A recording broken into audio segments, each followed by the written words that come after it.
வணக்கம் தமிழ் நெஞ்சங்களே. நடிகை சித்ராவினுடைய மரணத்தில் இருக்கக்கூடிய மர்ம முடிச்சுகள், அதை பத்தி தான் நம்ம இன்னைக்கு அலசி ஆராயிருக்கிறோம். சித்ரா இறந்து நாளாகி விட்டதே, இப்போது போய் இதை பத்தி பேசுறீங்களே, எல்லா சேனல்லையும் இதை பத்தி பேசி முடிச்சிட்டாங்களே, இப்ப நீங்க ஆரம்பிக்கிறீங்களே அப்படின்னா இந்த ஆரம்பம் ஒரு தேவைக்காக தான். அது இந்த நிகழ்ச்சியை நீங்க முழுசா பாத்தீங்கன்னா உங்களுக்கு புரியும்.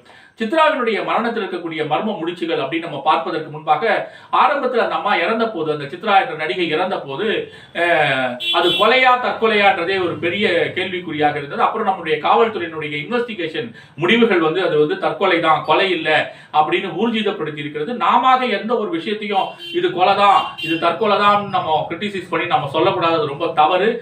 அதனால போலீசினுடைய தீர்ப்பை நம்ம காவல்துறையினுடைய தீர்ப்பை முழுமையாக ஏற்று இது தற்கொலைதான்ற ஒரு முடிவுக்கு எல்லோரும் வந்துவிட்டோம். அந்த தற்கொலைக்கு என்ன காரணம்? சித்ராவினுடைய தற்கொலைக்கு என்ன காரணம்? சித்ராவினுடைய இந்த தற்கொலை நிகழ்வு தமிழகத்தில் ஏற்படுத்திய பெரும் அதிர்வலைகளை ஏற்படுத்தியதற்கு பின்னணி என்ன? அதன் பிறகு சித்ரா என்பவர் ஒரு நல்ல நடிகையாக அவர்கள் இருந்திருக்கிறார்கள் என்பதற்கான சாட்சியங்கள் என்ன? சித்ரா அவர்களுடைய கடைசி நிகழ்ச்சி, விஜய் தொலைக்காட்சியில் அவருடைய கடைசி நிகழ்ச்சி என்ன? அந்த நிகழ்ச்சியின் மூலம் அவருடைய நடிப்பை எப்படி வெளிப்படுத்தியிருக்காங்க? இதையெல்லாம் தான் நம்ம இன்றைய நிகழ்ச்சியில பார்க்க இருக்கிறோம். வாருங்கள் நிகழ்ச்சிக்குள் செல்லலாம். நிகழ்ச்சிக்கு செல்வதற்கு முன்பாக நம்முடைய பருதி புகழ் சேனலை மறவாமல் சப்ஸ்கிரைப் செய்து கொள்ளுங்கள். முதல் முறையா பாக்குறீங்கன்னா, ஏன் நம்ம சேனலை சப்ஸ்கிரைப் பண்ணோம்னா, நம்ம சேனல்ல கலை, அரசியல், சினிமா, தமிழ், வர்த்தகம் இப்படி பல்வேறு தலைப்புகள்ல ஒவ்வொரு நாளும் 4 மணிக்கு சரியா நம்ம சேனல்ல நிகழ்ச்சிகள் போய் கொண்டிருக்கிறோம்.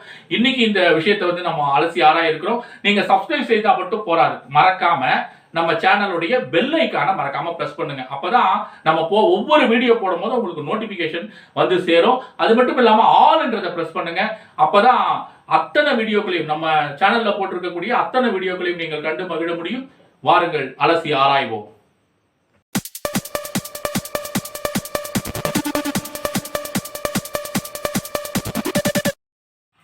நம்ம நடிகை சித்ராவுடைய மரணத்திற்கு வந்திருந்தார் மனோபாலா, நடிகரும் இயக்குனரும் தற்போது சின்னத்திரையினுடைய நடிகர் சங்க தலைவருமாக இருக்கக்கூடிய மனோபாலா அவர்கள் இந்த நிகழ்வுக்கு வந்திருந்தார். அந்த நிகழ்வுக்கு வந்திருந்த போது அவர் சொன்ன ஒரு வேலிடான பாயிண்ட், இப்போ இந்த மாதிரி நடிகைகள்லாம் நிறைய பேர் இந்த மாதிரி தற்கொலை செய்து கொள்கிறார்கள். இதற்கான காரணம் என்ன அப்படின்னா, அவருடைய பணிச்சுமை, அளவற்ற பணிச்சுமை அப்படின்னு அவர் சொல்லியிருந்தாரு. நல்ல ஒரு என்டர்டெய்னருங்க சித்ரா அவர்கள். நல்ல பொழுதுபோக்கு, அதாவது சோசியல் மீடியாவை திறந்தா சித்ரா தான், விஜய் டிவியை திறந்தா சித்ரா தான். பாண்டியன் ஸ்டோர் முல்லையாகவே, முல்லை என்ற ஒரு கதாபாத்திரமாகவே அவர் மாறிவிட்டார். முல்லை என்ற ஒரு கதாபாத்திரமாகவே அவர் வாழ்ந்திருக்கிறார். அவருடைய பெயர் கூட நிறைய பேருக்கு மறந்து போய் இருக்கிறது. முல்லை என்ற கதாபாத்திரத்திலே அவரை அழைத்திருக்கிறார்கள். கொஞ்ச நாள்ல, குறுகிய காலகட்டத்தில் ஒரு சின்ன தொலைக்காட்சியில, ஒரு லோக்கல் சேனல்ல அறிமுகமாகி, அதன் பிறகு மெல்ல மெல்ல சேட்டலைட் சேனல்களுக்குள்ள புகுந்து அவர்கள் டான்ஸ் ப்ரோக்ராம்ல கலந்து கொண்டு அதன் மூலமாக புகழ்பெற்று, அப்புறம் ஒரு சீரியல்ல அவர்கள் நடித்து மிகுந்த புகழின் உச்சிக்கு அவர்கள் செல்லக்கூடிய இந்த நேரத்தில் இப்படி ஒரு நிகழ்வு, இப்படி ஒரு துயரமான சம்பவம் நம்ம எல்லோரையும் யோசிக்க வைக்கிறது. ஏன் இப்படி எல்லாம் ஆச்சு அப்படின்னு சொல்லி நம்மளை யோசிக்க வைக்கிறது. வாழ வேண்டிய வயசுல அவர்கள் ஏன் இப்படி ஆனாங்க அப்படின்னு நம்மளை யோசிக்க வைக்குது. இந்த தற்கொலைக்கு என்ன காரணம் அப்படின்னு பார்க்கும்போது, இன்னைய வரலும் காவல்துறையினர் என்ன சொல்லிக் கொண்டிருக்கிறார்கள் என்று பார்த்தோம்னா, கணவர் ஹேம்நாத்தினுடைய டார்ச்சர் அதுதான் காரணம் அப்படின்னு சொல்றாங்க. இப்படி பல்வேறு காரணங்கள் சொல்றாங்க, எதோ சொல்றாங்க. ஆனா எல்லாம் எதோ சொல்றதெல்லாம் முடிவாகாது. என்ன நடந்தது, அந்த உண்மை அவங்களுக்கு தான் தெரியும். அந்த உண்மை இறந்து போன அவங்களுக்கு தெரியும். இறந்து போன சித்ராவினுடைய கடைசி கட்டத்துல இருந்தவங்க யார் யாரோ அவங்களுக்கு தான் தெரியும். ஆக நாமளா எந்த ஒரு விஷயத்தையும் பூஸ்ட் பண்ணி கிரிட்டிசைஸ் பண்ணி நம்ம தவறாக சொல்லிவிடக்கூடாது. அவர் கணவர் தான் காரணம், அவங்க மாமியார் தான் காரணம், இப்படி எல்லாம் நாமளாக ஒரு விஷயத்தை சொல்லிடக்கூடாது. அது நம்முடைய சேனலுக்கு அழகில்லை, நமக்கும் அழகில்லை.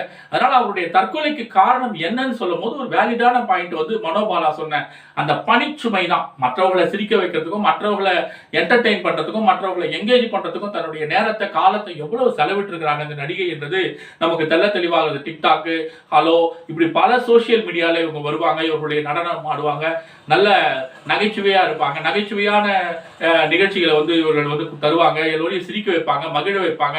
இப்படி எல்லாம் நம்ம பார்த்தவர்களை பார்த்து மகிழ்ந்திருக்கிறோம். இந்த நடிகையினுடைய மறைவு ஏன் இவ்வளவு ஒரு பெரிய அதிர்வலைகளை ஏற்படுத்துது? அதாவது 10,000 பாடல்கள் பாடிய எஸ்பி பாலசுப்ரமணியனுடைய மறைவு எப்படி ஒரு வாரத்திற்கு அவருடைய மறைவை பற்றி நாம் பேசிக் கொண்டிருந்தோமோ, அதுபோல ஒரு சின்ன திரையில் இருக்கக்கூடிய, ஒரு டிவியில் இருக்கக்கூடிய ஒரு ஆர்டிஸ்ட் ஆர்டிஸ்ட் இவங்களுடைய மறைவு வந்து ஏன் எல்லோரும் பேசுகிறார்கள், தமிழகமே ஏன் ஒரு பெரிய அதிர்வலை ஏற்படுத்தியது என்பதை நாம் யோசித்து பார்க்கும்போது இதன் பின்னணியில் வேற ஏதோ ஒரு நிகழ்வு வந்து மறைக்கப்பட்டிருக்கிறதா தமிழகத்தில் அந்த நேரத்தில் அதை மறைப்பதற்காக, அந்த செய்தியை மறைப்பதற்காக. சில நேரங்களில் சில செய்திகள்லாம் எப்படி வருதுன்னா, ஒரு செய்தியை மறைப்பதற்காக இன்னொரு செய்தி பெரிதாக வருகிறது. பீர்பால் கதையில வரக்கூடிய அது மாதிரிதான். சின்ன கோடு, ஒரு கோடை வந்து அழிக்க கூடாது, அந்த கோடை வந்து அழிக்காமலே அந்த கோடை சின்ன கோடை ஆக்கணும்னா அது பக்கத்துல இன்னொரு பெரிய கோடை வரைஞ்சா அந்த கோடு சின்ன கோடாயிடும் அப்படின்னு சொல்லுவான். அதுபோல இந்த ஒரு வேறொரு செய்தியை மறைப்பதற்காக இந்த செய்தி பெரிய அதிர்வலையாக பேசப்பட்டதா, எங்கெங்கும் பேசப்பட்டதா, எல்லா இடங்களும் இந்த செய்தியை பற்றி பேசினார்களா என்பது ஒரு பாயிண்ட். இன்னொரு முக்கியமான விஷயம் இதில் ஆராய வேண்டியது என்னன்னா, சோசியல் மீடியாலலாம் அவங்க வந்து நிறைய பங்கேற்றதுனால இந்த சோசியல் மீடியாக்கள் வந்து அவருடைய மரணத்தை பத்தி பெரிய அதிர்வலைக்கு காரணமாக இருந்ததா, எப்படி ஜல்லிக்கட்டு நேரத்தில் சோசியல் மீடியா வந்து அந்த ஜல்லிக்கட்டு போராட்டத்தில் கலந்து சொல்லி அனைவரையும் அழைப்பு கொடுத்ததற்கு அந்த சோசியல் மீடியா எப்படி உதவியதோ, அப்படி சித்ராவினுடைய மரணத்தை தமிழகமெங்கும் இருக்கக்கூடிய மக்கள் பேசுவதற்கு காரணமாக இந்த சோசியல் மீடியாக்களும் பத்திரிகைகளும் உதவிச்சா அப்படிங்கிறதெல்லாம் நம்ம வந்து யோசிச்சு பார்க்க வேண்டியதாக இருக்கிறது. சித்ரா வந்து ஒரு நல்ல நடிகை என்பதற்கான சாட்சியம் என்ன அப்படின்னா, அவர்கள் வந்து பாண்டியன் ஸ்டோர்ல முல்லையாகவே வாழ்ந்தார்கள். பாண்டியன் ஸ்டோர் ஒரு நாடகம், அந்த நாடகத்தை அவர்கள் வந்து முல்லையாகவே வாழ்ந்தார்கள். அவருடைய பெயரே மறந்து போச்சு, சித்ரான்ற அவருடைய பெயரே மறந்து போனது என்ற ஒரு சூழல்ல ஒரு கதாபாத்திரமாகவே அவர்கள் மாறிவிட்டார்கள். எனக்கு வந்து நிறைய இந்த நாடகம் பார்க்குற ஹேபிட்லாம் கிடையாது. அதே நேரத்தில் இந்த மாதிரி டிவி சீரியலோட வரக்கூடிய நிகழ்ச்சிகள்லாம் பார்க்கக்கூடிய வழக்கம் எனக்கு அவ்வளவா கிடையாது. இருந்தாலும் ஒரு சில விஷயங்களை ஒரு சில பேசுவதற்காக நான் வந்து ஆராய்ந்து அறிந்து தான் நான் பேசுவேன். அந்த வகையில சித்ரா அவர்கள் பங்கேற்ற கடைசி நிகழ்ச்சி அதை நான் பார்த்துட்டு தான் இப்ப நான் உங்ககிட்ட பேசிட்டு இருக்கேன். அந்த கடைசி நிகழ்ச்சி என்ன தெரியுமா? Start music. அதாவது ஒவ்வொரு மனுஷனும் கடைசியில ஒரு கடைசி கட்ட இசை ஒன்று இருக்குது, அந்த மியூசிக்கை கேட்க அவன் உயிரோடு இருக்க மாட்டான்னு சொல்லி விவேக் ஒரு படத்துல நகைச்சுவையா சொல்லுவார். அதுதான் இந்த இசைக்கு பேரு தப்பு இல்லடா, தப்பு இசை இல்ல, அந்த தார தப்பு இல்ல, தப்புன்னு சொல்லக்கூடாது, இதுதான் ரைட் மியூசிக். ஆனா இந்த மியூசிக்கை கேட்கறதுக்கு அவன் கடைசியில உயிரோடு இருக்க மாட்டான்னு சொல்லுவாரு. இந்த அம்மா என்ன காரணமோ கருதியோ என்னவோ தெரியாது, இவர்கள் அவர்களுடைய பிணம் போவதற்கு மியூசிக்கை ஸ்டார்ட் பண்ணுங்கன்னு சொல்லி ஸ்டார்ட் மியூசிக் இந்த நிகழ்ச்சியில் நடிச்சாங்களா, பங்கேற்றார்களா என்பது நம்ம யோசிக்க வைக்கிறது. ஸ்டார்ட் மியூசிக் இந்த நிகழ்ச்சியில அவங்க பங்கேற்ற போது அவர்கள் வந்து அவ்வளவு மகிழ்ச்சியா இருக்கிறாங்க. அந்த நிகழ்ச்சியில அவ்வளவு மகிழ்ச்சியா இருக்கிறாங்க, அவ்வளவு நல்லா சிரிக்க வைக்கிறாங்க. அவங்களுடைய முகம் வந்து சிரித்துக் கொண்டே இருக்கிறது. எந்த ஒரு இடத்திலும் வாட்டம் தெரியவில்லை, சோகம் தெரியவில்லை. அதாவது சித்ரா வந்து சிறந்த நடிகை. அதாவது அவ்வளவு சோகத்தை உள்ள வச்சுக்கிட்டோம், வெளியில முகத்தளவுல எந்த ஒரு சோகத்தையும் வெளிப்படுத்தாத ஒரு சிறந்த நடிகைன்னு நான் தீர்த்து அடித்து சொல்லுவேன். அதற்கு காரணம் என்னன்னா, நடிகைக்கான ஒரு நல்ல விருதெல்லாம் கூட உங்களுக்கு கொடுக்கலாம்னு நான் சொல்றேன், ரெக்கமெண்ட் பண்றேன். நான் ஏன் அப்படின்னா, நான் யார் ரெக்கமெண்ட் பண்றதுக்கு? நீங்க ஒரு சாதாரண குடிமகன் தானே. நீங்க என்ன சொல்றதுன்னா, மக்கள் சொல்றதா, மக்கள் தீர்ப்பு தான் மகேசன் தீர்ப்பு. ஏன் அப்படின்னா, அகத்தின் அழகு முகத்தில் தெரியும் அப்படின்னு ஒரு பழமொழி உண்டு. Face is the index of mind அப்படின்னு சொல்லுவாங்க. மனசுல என்ன இருக்குதோ அது முகம் காட்டி கொடுத்துரும். ஆனா இந்த கடைசி நிகழ்ச்சியில கூட, விஜய் டிவில வந்த ஸ்டார்ட் மியூசிக் இந்த கடைசி நிகழ்ச்சியில கூட அவருடைய முகம் வாட்டமாகவோ சோகமாகவோ இல்லை. அவ்வளவு மகிழ்ச்சியாக, அவ்வளவு ஆனந்தமாக, அவ்வளவு இன்பமாக அவர்கள் இருந்திருக்கிறார்கள். இப்படிப்பட்ட நடிகை ஏன் தற்கொலை செய்து கொண்டார், எதற்கான காரணம் என்னன்றதை கண்டே பிடிக்க முடியலங்க.